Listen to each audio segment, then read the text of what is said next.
Welcome to your daily cricket show. ICC men T20 world cup की सारी खबरें आपको मिलेगी हमारे चैनल पे। सबसे पहले हम बात करेंगे जो कल मुकाबला हुआ था इंग्लैंड और पाकिस्तान का पालाकेले इंटरनेशनल स्टेडियम में। इस गेम में पाकिस्तान ने टॉस जीता और उन्होंने बैटिंग करने का निर्णय लिया। हालांकि पाकिस्तान की बॉलिंग अच्छी थी। शाहीन अफरीदी ने 4 विकेट्स लिए। पावर प्ले में भी पाकिस्तान ने काफ़ी दबाव बनाकर रखा था इंग्लैंड के ऊपर, बट नंबर 3 पर जो चेंज इंग्लैंड ने किया है बहुत ही बेहतरीन तरीके से उन्होंने ये चेंज को डिसाइड किया। नंबर 3 पर आते हैं कप्तान हैरी ब्रूक, और जब कप्तान आए उन्होंने 100 रन्स बनाए इन 51 बॉल्स। इसी के साथ प्लेयर ऑफ द मैच भी हैरी ब्रूक रहे। हैरी ब्रूक के बारे में अगर हम कहें तो world class innings from world class player. इसी के साथ 3 रिकॉर्ड्स इंग्लैंड ने बनाए हैं। सबसे पहला सेमीफाइनल्स की राह पर पहुंच गए हैं। ये 5वीं बार लगातार है जो इंग्लैंड सेमीफाइनल्स की राह पर पहुंच गया है, और इंग्लैंड के पहले कप्तान हैं हैरी ब्रूक जिन्होंने सेंचुरी बनाई है इस वर्ल्ड कप 2026 में। आगे हम बढ़ेंगे और बात करेंगे जो मुकाबला आज होने वाला है श्रीलंका और न्यूजीलैंड का। जी हाँ, हमें पता है कि जो प्रेमदासा का पिच है वो बहुत ही स्लो है और यहाँ पर बाउंड्री बड़ी है। छक्के लगाना आसान नहीं है। इस पिच पर बहुत ही अच्छे प्लानिंग के साथ और पेशेंस के साथ खेलना होगा। हमारे साथ अब जुड़ेंगे Ashneer Siddiqui, international sports journalist, और Asadullah Khan, international farmer Afghanistan player and coach. Sir, सबसे पहले पाकिस्तान और इंग्लैंड का जो मुकाबला हुआ, पहले भी पाकिस्तान ने कभी नहीं हराया इंग्लैंड को। 3 मैचेस हुए हैं और कल वही हिस्ट्री रिपीट हुई। हैरी ब्रूक की जबरदस्त शानदार बिल्कुल। कल का जो मैच था ना वो असल में कप्तान का मैच था। एब्सोल्युटली हैरी ब्रूक का मैच था 100 रन और उन्होंने एक मिसाल कायम कर दी कल। हाँ। मैं वापस इंडिया पे आऊंगा कि इंडिया के लिए भी, सूर्य कुमार यादव के लिए भी, कि टीम मुश्किल में हो तो आपको खड़ा होना है, कप्तान को खड़ा होना है, इसमें कोई दो राय नहीं। क्योंकि जिस तरह से इंग्लैंड ने शुरुआत ली थी और शाहीन शाह अफरीदी पुराने कलर में थे, कल उन्होंने धड़ाधड़ विकेट निकाले। इंग्लैंड के तकरीबन 50 पे 4 विकेट गिर चुके थे। पावर प्ले में काफी दबाव लेकिन आ उसके गया बाद ब्रूक ने कहा कि वो एक शत्रुघ्न सिन्हा का डायलॉग है ना कि वो बोल देना छन्नू आया था, तो वही ब्रूक ने कहा पाकिस्तानियों को बोल देना ब्रूक आया था कल, है ना। उसमें जो है 50 या कुछ 51 बॉल्स में 100 पूरा किया। बॉस और एम्प्लॉय का मैच भी था। हाँ। तो पाकिस्तान को उनसे जीत के भी ज़्यादा खुशी नहीं होती है और पाकिस्तान को उनसे हारने में भी ज़्यादा तकलीफ नहीं होती है। तो मैं इसको बॉस और एम्प्लॉय का मैच भी कहूँगा। हाँ। वो भी खुश हैं, वो भी खुश हैं कि ठीक है बॉस ने हराया। लेकिन मैच को अगर देखा जाए, इंग्लैंड ने बड़ी रिस्पॉन्सिबिलिटी के साथ एक बार फिर कैप्टन ने रिस्पॉन्सिबिलिटी लिया। उस वक्त तक बाहर नहीं आए जब तक मैच बिल्कुल, जब तक मैच क्लियर नहीं किया। क्योंकि पाकिस्तान का जो स्कोर था 164 का, वो कम ज़रूर था T20 के लिहाज से। उसके लिए भी कुछ वजह थी कि उनके बैट्समैन में से किसी की भी जो है वो एक साहबजादा फरहान ने 63 बनाए, उसके अलावा कोई जो है उनको सपोर्ट नहीं कर पाया। फखर जमान को लेके आए थे, फखर जमान 25 रन बना के चलते बाबर आजम, फखर जमान दोनों ने 25-25। मुझे लगता है कि सिवाय साहबजादा फरहान के उनका जो पोजीशन था वो अपनी जगह पे था। बाकियों को मुझे लगता है कि ऐसे पीछे देख रहे होंगे कि पवेलियन में किसको भेजा जाए नेक्स्ट। जैसे हम टेनिस बॉल में बचपन में खेला करते थे। हाँ। तो ओपनिंग जाते थे, फिर हम उसके बाद जब वो आउट होता था फिर हम पीछे देखते थे, हाँ किसको भेजे, अब कौन, हाँ चले जाओ, तुम चले जाओ। उसको खुद भी नहीं पता होता था कि मेरा रोल ये आने वाला है। तो जब बाबर आजम की भी मैंने बैटिंग देखी और बाकी लोग भी जिस तरीके से बैटिंग करते हैं, फखर को आपने अगर यूज करना था तो उसको ऊपर चढ़ाना चाहिए था। हाँ, उसको आप अपने नीचे भेज रहे हैं, कॉम्बिनेशन करना चाहिए था। तो मुझे नहीं लगता कि कैसे मैनेज हो रहा है, कैसे जैसे आप बॉलिंग में भी देख लीजिए, शाहीन शाह अफरीदी ने अपना रोल जो उनका होता है उनका बहुत दिनों के बाद कल शाहीन शाह अफरीदी अपने कलर में दिखे। हाँ, उनको अपना पता है कि मुझे पहला ओवर करना है। ठीक है, उन्होंने अपना रोल भी निभाया और उनको पता था और उस रोल पे वो कामयाब रहे। लेकिन बाकियों को फिर बॉलिंग में भी पता नहीं था कि किसको क्या करना है, कहाँ पे करना है। पाकिस्तान की प्लानिंग बहुत लैग कर रही थी और उस्मान तारिक को इतना लेट क्यों भेजा? उस्मान को इतना लेट, उस्मान के ओवर ही पूरे नहीं हुए। अच्छा, एक और चीज जो मुझे कल मिसिंग लगी कि उस्मान के साथ अगर कल वो होता, अबरार होता, तो शायद वो अगेन वही बात है कि फंसा लेता। लेकिन कल दिन ब्रूक का था तो कोई फंसने वाला नहीं था। लेकिन एक ये जो मिसिंग कॉम्बिनेशन मुझे ऐसा लगा क्योंकि उस्मान के साथ कोई दूसरा रेगुलर स्पिनर आपके पास नहीं था। सारे ऑलराउंडर ही आपने रख रखे हैं। जी बिल्कुल, हमने वही कहा कि देखिए कोई कॉम्बिनेशन नहीं बन पा रहा टीम। कोई कॉम्बिनेशन उन्होंने बनाया भी नहीं पिछले साल से। बस जिसको चाहा जहाँ भेज दिया, जिसको चाहा पुश करवा लिया। कैप्टन कभी नए बॉल से आ रहा है, कभी बॉल ही नहीं किया, कभी किसने क्या किया। जो बाबर आजम है कभी उसको बेंच पे बिठाए रखा, पैड किए हुए, भेज ही नहीं रहे। तो ये बहुत ही मुश्किल सूरत हाल है पाकिस्तान टीम के लिए मेरे ख्याल से। शायद मुझे ऐसा लगा बाबर आजम के साथ इस पूरे टूर्नामेंट में पाकिस्तान ज़्यादती कर रहा है, क्योंकि कुछ भी हो एक सबसे सीनियर प्लेयर है वो आपकी टीम का, और देयर वाज अ टाइम जब उसको कंपेयर किया जाता था विराट कोहली के साथ। तो आज ऐसा क्या हो गया कि जो है आपने उसका खेल ख़राब कर दिया है, मुझे ऐसा लग रहा है। वो तो खुद जो गलतियां कर ही रहा है, टीम मैनेजमेंट को खेल खराब करने को भी तुला हुआ है। देखिए एक तो टीम मैनेजमेंट ने ख़राब किया, दूसरा उनके जो एक्स प्लेयर उनके टीवीज़ पे बैठते हैं, उनका बड़ा हाथ है बाबर की क्रिकेट को ख़राब करने में। सारी क्रिकेट बाबर की, क्योंकि बाबर को no doubt he was a best player. वो बहुत अच्छी बारी खेल सकते थे और खेल सकते हैं अगर ट्रस्ट किया जाए, अगर उनको ऑनरशिप दिया जाए। देखिए ऐसे प्लेयर को जो बड़ा नाम होता है, बड़ा उनका उनसे लेना भी बड़ा है, तो डेफिनेटली आपको उन पर ट्रस्ट करना पड़ेगा, आपको उनको सपोर्ट करना पड़ेगा। जैसे कि इंडिया के कैप्टन ने अपने प्लेयर्स को सपोर्ट कर रहे हैं, इंग्लैंड की टीम अपने प्लेयर्स को सपोर्ट। देखिए इंग्लैंड की भी अगर आप देखें कोई स्कोर नहीं कर रहा तो उनके कैप्टन ने कुछ चेंज नहीं किया है अभी तक। हाँ, उन्होंने किसी कर भी बटलर फेल रहे, कल बटलर एक रन बना के शायद आउट हुए। हाँ, उन्होंने पवेलियन में कुछ चेंज नहीं किया है, उन्होंने किसी को बिठाए नहीं रखा कि तुम बैठे ही रहो।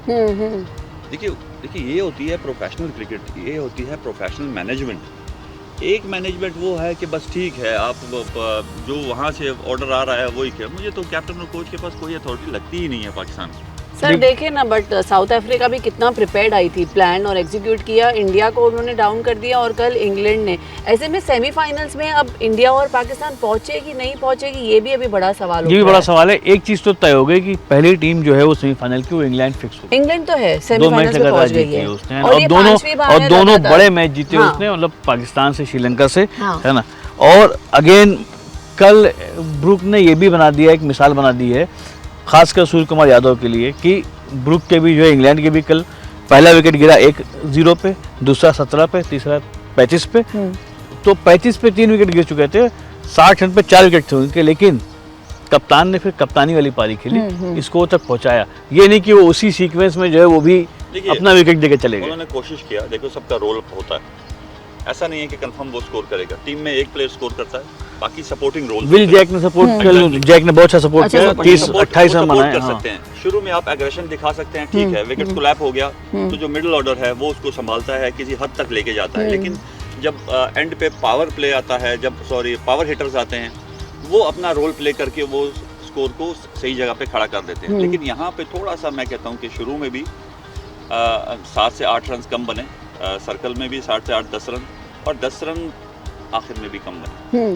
पाकिस्तान का स्कोर मतलब 180 होना चाहिए था, तो शायद 15 रन इस विकेट पे कम बने, जो कि इनकी जीत का सबब बन सकते थे। जो कि देखिए इंडिया का अगर आप मैच देखा जाए तो उन्होंने आखिरी ओवर में जो 20 रन खाए थे, मैंने पहले भी कहा था कि वो प्रेशर हार्दिक पांड्या के ओवर में जो आए थे, वो प्रेशर था। अगर ये प्रेशर यहाँ पे क्रिएट कर देते इंग्लैंड के अगेंस्ट तो डिफरेंट होता, कि अगर 180 होता तो माइंडसेट भी इंग्लैंड की टीम का डिफरेंट हो जाता, उनका शॉट सिलेक्शन पे फर्क आता, उनसे मिस शॉट्स लगते, तो डेफिनेटली इनका पल्ला भारी। लेकिन पिछले मैच में, इंडिया साउथ अफ्रीका के मैच में, जैसे मिलर ने एक मिसाल बनाई, या इस मैच में जो है वो ब्रुक ने मिसाल बनाई, कि इंडिया के, अगर हम इंडिया के पर्सपेक्टिव में बात करें तो अगर शुरू के 2 विकेट निकल भी जाते हैं या 3 विकेट निकल भी जाते हैं, तो नंबर 4, 5, 6 से हमें उम्मीद करते हैं कि वो लंबा खेलेंगे।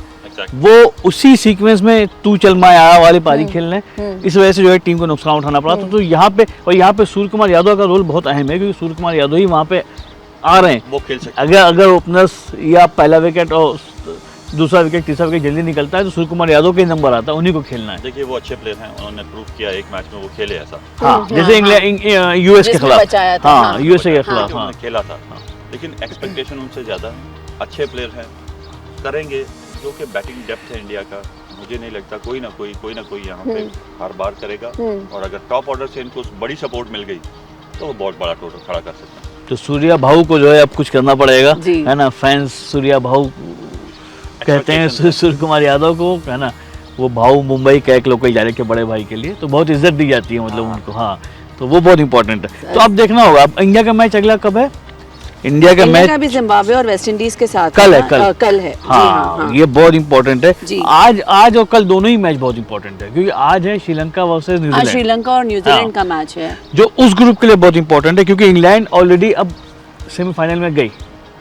बचा कौन? न्यूजीलैंड, पाकिस्तान, श्रीलंका। न्यूजीलैंड पाकिस्तान के पास एक पॉइंट है, श्रीलंका के पास कोई पॉइंट नहीं है, एक मैच हार चुका है वो। आज अगर न्यूजीलैंड जीत जाता है तो 3 पॉइंट के साथ वो मोटा मोटी क्वालिफाई कर जाएगा। सही बात है ना जी। अगर न्यूजीलैंड आज हार जाता है, श्रीलंका जीत जाता है, तो ये मैच जो है वो ये ग्रुप फंस जाएगा। तो इंटरेस्टिंग होगा आज का मैच। ग्रुप 2 के लिहाज से बहुत इंपॉर्टेंट है, क्योंकि यहाँ से तय होगा कि पाकिस्तान 1 ड्रॉ 1 हार, न्यूजीलैंड। सर अगर पाकिस्तान जीत भी जाता है तो टोटल उनके पास 3 पॉइंट होते हैं ना। हाँ। लेकिन अब इनका एक मैच और बचा हुआ है ना अभी श्रीलंका के साथ जी। तो एंड खैर अब तो वो कहानी बदल गई। अब तो इंग्लैंड ने सिक्योर कर लिया अपना प्लेस। अब देखना होगा दूसरे नंबर पे कौन है, जिसमें न्यूजीलैंड के चांसेस खेल को देखते हुए ज़्यादा लग रहे हैं मुझे। बट श्रीलंका है, उसका अपना होम ग्राउंड है, उसकी अपनी प्रिपरेशन है।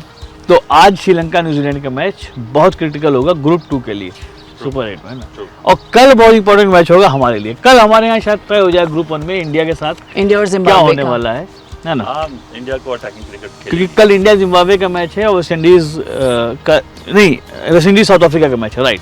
तो West Indies south Africa, India Zimbabwe, दोनों मैच बहुत इंपॉर्टेंट है। अगर कल वेस्ट इंडीज ने साउथ अफ्रीका को हरा दिया तो ये ग्रुप फंस जाएगा यहाँ पर। हाँ, और अगर मान लो साउथ अफ्रीका कल जीत जाता है तो फिर वो इन्हें मैच जितने हाँ, फिर वो उसके बाद दूसरा कौन जाएगा उस पर लड़ाई होगी। तो इस ग्रुप में, ग्रुप 2 में इंग्लैंड ऑलरेडी फिक्स हो चुका है। ग्रुप 1 में अभी कल तय होगा, खासकर वेस्ट इंडीज साउथ अफ्रीका के मैच के बाद। सर आप इंडिया और जिम्बाब्वे के बारे में बात कर रहे हैं, एक बड़ी खबर है, रिंकू सिंह वापस चले गए हैं। बोल रहे हैं कि इमरजेंसी में गए हैं, ये बात कितनी सच है? नहीं देखो, वो उससे ज्यादा इससे जरूरी है कि मौका किसको मिलेगा। मौका किसको मिलेगा ये रिंकू भी सिंह बड़ा अगर सवाल है। गए, बाहर गए है ना इमरजेंसी में, तो अब उनकी जगह कौन? ठीक है, अक्षर पटेल को कल आप बैक कर रहे थे, हाँ। वो आ गए, तो अब तो बन गया ना कॉम्बिनेशन कि भाई आपने वाशिंगटन सुंदर को अगर बाहर बैठा दिया तो अक्षर पटेल और कुलदीप यादव दोनों आ गए अंदर, तो पूरा हो गया। बट बेचारे संजू सैमसन के लिए भी जगह नहीं बनी। सर संजू सैमसन प्रैक्टिस पर आए थे सबसे पहले। संजू सैमसन तो प्रैक्टिस पे आ ही रहा है, पिछली बार भी आया था नेट पे, वो 2 दिन उसने प्रैक्टिस किया। तो है, रेडी तो रहना है, टीम गेम है। मैंने आपको बताया कि पवेलियन में भी आप बैठे हो तो आप खेल रहे हो मैच। अगर आप पवेलियन में बैठे हो तो आप खेल रहे हो, सबसे इम्पोर्टेंट पार्ट हो। आपने पवेलियन को सिर्फ देखना है, आपने पवेलियन में पॉजिटिविटी क्रिएट करनी है, आपने अपने प्लेयर्स को उठाना है। तो यहाँ से एक बड़ी सपोर्ट होती है जो अपने प्लेयर्स को उठाना होता है। पवेलियन में अच्छा माहौल होता है, कोचेज आपके पॉजिटिव करने की कोशिश कर रहे होते हैं, कैप्टन आपको बैक कर रहा है। तो मेरे ख्याल से इंडियन टीम का माहौल अच्छा, टीम का माहौल अच्छा, बहुत इंपॉर्टेंट है। क्योंकि कल हम लोग जैसा कह रहे थे, जैसा असद साहब ने कल भी कहा था कि अभी ये जो मैच होगा यहाँ पे इंडिया को सिर्फ मैच नहीं जीतना है, बहुत बड़े मार्जिन से मैच जीतना है और रन रेट में करेक्शन करना है। हाँ, और वो बहुत इंपॉर्टेंट बात है कि अगर सूर्य कुमार यादव टॉस जीतते हैं तो किसी भी हालत में उनको बाद में बैटिंग करनी है, पहले बैटिंग करने का फैसला नहीं करना है। क्यों? देखिए, यहाँ पे जिम्बाब्वे का कैप्टन भी सिकंदर रजा है। हाँ, कहीं ना कहीं वतन से मोहब्बत तो होती है। वो तो खुद बाहर हुए हैं, वो इंडिया सिकंदर रजा कल पाकिस्तान का बदला लेंगे इंडिया से, तो दूसरी बैटिंग नहीं करने देगा। हाँ, यहाँ पे ये देखना होगा आपको। तो जरूरी है कि सूर्य कुमार यादव खुद मतलब किस्मत उनका साथ दे और टॉस जीते। किस्मत पे है, क्योंकि अगर सिकंदर टॉस जीतते हैं तो वो चाहेंगे कि जो है इंडिया पहले बैटिंग करे।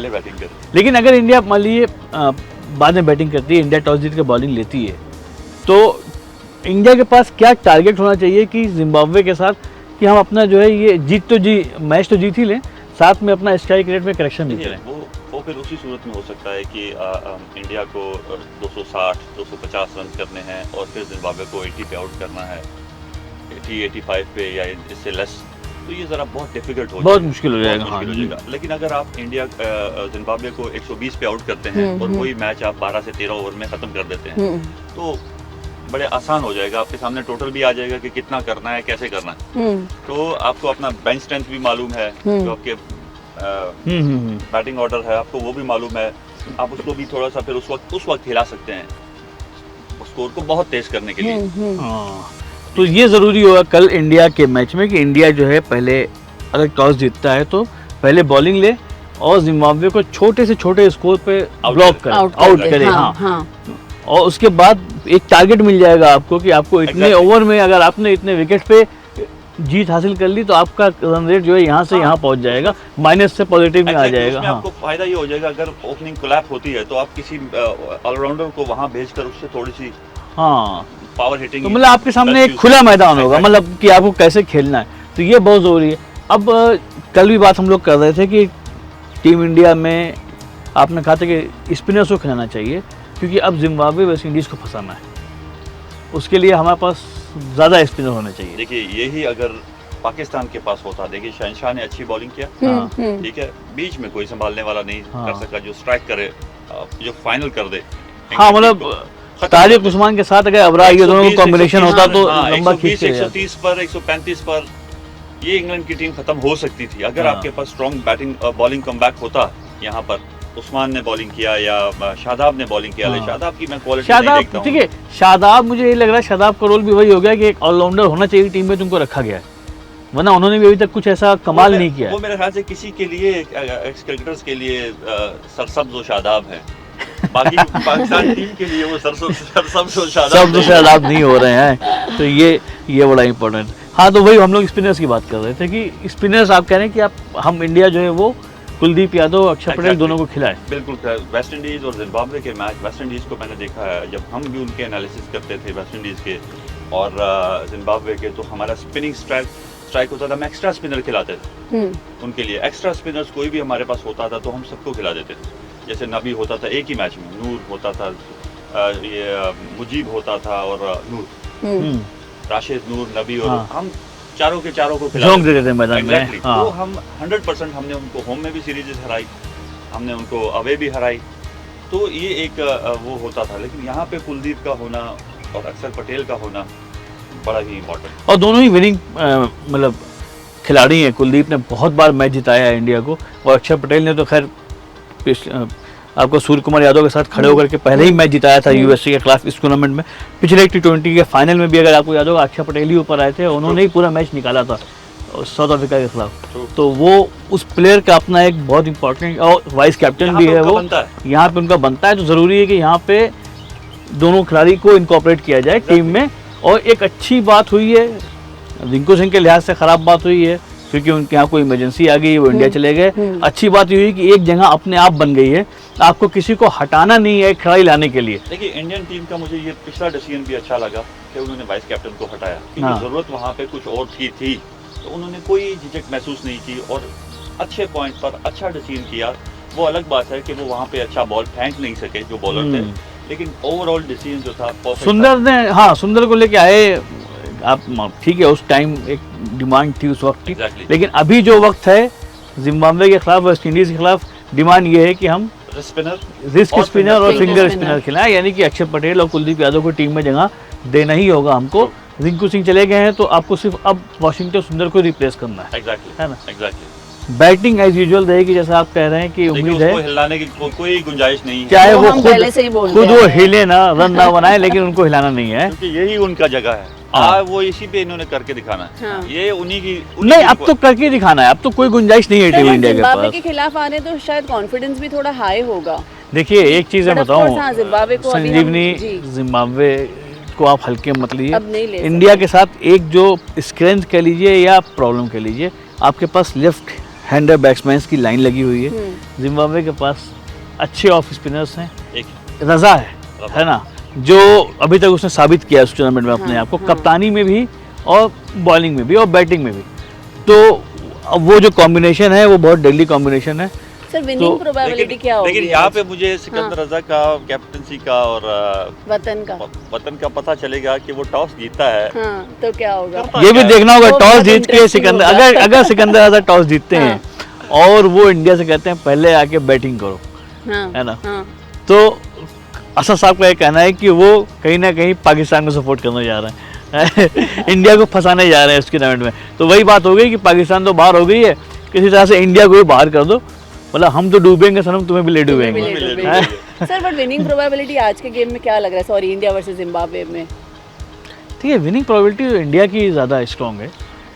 जी बिल्कुल इंडिया है ना। देखिए इंडिया एक मैच हारी है, वो अलग एक मैच हारी, लेकिन ओवरऑल तो टीम चैंपियन है। ओवरऑल अगर हम उनका बैटिंग देखें, उनका बॉलिंग देखें, उनका कॉम्बिनेशन देखें, तो वो बहुत ऊपर है बाकी टीमों से। लेकिन जीत हार या परफॉर्म करना या ना करना वो अलग बात होती है, लेकिन क्वालिटी इज क्वालिटी। नहीं, वही बात है ना कि एक मैच हारे और आपको जरूरी नहीं है कि आप अगर कप जीत भी रहे हो तो आपने कोई मैच ना हारा, ऐसा कोई शर्त नहीं। नहीं, ऑफ कोर्स नहीं। अनफॉर्चुनेटली आपने बहुत क्रिटिकल मैच हारा और बहुत बुरी तरह से हारा, है ना। तो वो चाहिए, तो इसलिए अब अच्छा कमबैक चाहिए कि खिलाड़ियों में तो जोश हुई, दर्शकों में, फैंस में भी जोश वापस आ जाए। एक चीज मैं देख रहा था, कई वेबसाइट्स पे मैंने वो चीज देखी कि जो सुपर 8 का फॉर्मेट है इस बार, इसका क्रिटिसिज्म स्टार्ट हो गया क्योंकि इस बार आईसीसी ने क्या किया था ना, प्री सीडिंग कर दिया था, टीमों की पोजीशन फिक्स कर दी थी कि जब आप पहुंचेंगे तो आप इस ग्रुप में होंगे, आप इस ग्रुप में होंगे। और जैसे ऑस्ट्रेलिया नहीं आई, उसकी जगह जिम्बाब्वे आई, तो वो ऑस्ट्रेलिया की जगह पे उसका ब्लॉक निकाल के उसको फिक्स किया गया। अब उसमें हुआ क्या कि एक ग्रुप में मतलब फर्स्ट राउंड के सारे नंबर 1 टीमें आ गई, India, south Africa, West Indies, है ना। तो जिम्बाब्वे ये सब अपने अपने ग्रुप में नंबर 1 पे थी, दूसरे ग्रुप में नंबर 2 की टीमें पहुंच गई सब।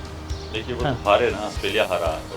नहीं, तो ये बात ये हो रही कि आप ग्रुप ए, ग्रुप ए में अपने लीग मैचेस की सारी टॉप टीमें आ गई, ग्रुप 2 में नंबर 2 की टीमें आ गई।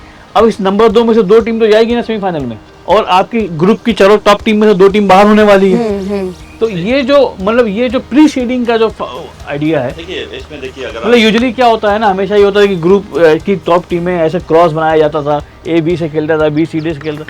लेकिन मेरे ख्याल से ये वो नहीं है, इसमें नहीं पढ़ना चाहिए, क्योंकि अफगानिस्तान को भी अगर देखें, उनको भी हर रोज़ हर टूर्नामेंट वर्ल्ड कप में स्ट्रॉन्ग ग्रुप में डाल दिया जाता है कि आप निकलो ज़रा। तो इनको भी ऐसा ही ग्रुप मिल गया है। तो इसमें जीतना तो फिर भी है, खेलना तो फिर भी अच्छे से है ही है, चाहे वो सेमीफाइनल्स हो, चाहे वो सुपर 8 हो, चाहे वो शुरू के हो, आपको जीत के आगे बढ़ना है। अगर अफगानिस्तान वहाँ पे उनको मार देता तो आज अफ्रीका ना पहुँचता, अफगानिस्तान पहुँचा हुआ होता। अगर ऑस्ट्रेलिया उनको मार देता तो जिम्बाब्वे आज ना होता, तो ऑस्ट्रेलिया होता। तो आपने खेलना ही है। तो वही बात है कि कौन जीतता, कौन हारता, कौन कहाँ पहुँचता, इसी किंतु परंतु के साथ ही टूर्नामेंट आगे बढ़ रहा है। लेकिन आज का दिन बहुत क्रिटिकल है ग्रुप 2 के लिए। तय हो जाएगा कि किस टीम के कितने पॉइंट सेट होने वाले हैं। कल का दिन बहुत क्रिटिकल है इंडिया के ग्रुप के लिए, क्योंकि कल दोनों मैच बहुत इंपॉर्टेंट है। एक तरह से जजमेंटल डे होने वाला है। अगर कल कुछ अच्छा होता है तो फिर हमारे लिए 1 मार्च को एक तरह से क्वार्टर फाइनल होगा। इसी सारे मूवमेंट के साथ संजीवनी आपके पास खबरें लेके आती रहेंगी, असद साहब इंसाइट्स लेके आते रहेंगे, और हमारी जर्नी यूं ही आगे बढ़ती रहेगी। किंतु परंतु का सफर चालू हो चुका है। कौन सी टीम के खेलने से किसको फायदा होगा और किसको नुकसान होगा। आज मुकाबला है श्रीलंका और न्यूजीलैंड का। जी हाँ, प्रेमदासा का पिच थोड़ा सा धीमे है, यहाँ पर बाउंड्री बड़ी है, छक्के लगाना आसान नहीं है। खुशखबरी ये है कि बारिश की संभावना नहीं है, तस्वीर और क्लियर हो जाएगी। कल दूसरे 2 मुकाबले होने वाले हैं, वेस्ट इंडीज़ और साउथ अफ्रीका, इंडिया और जिम्बाब्वे का। आगे भी और खबरों के लिए बने रहिए हमारे साथ।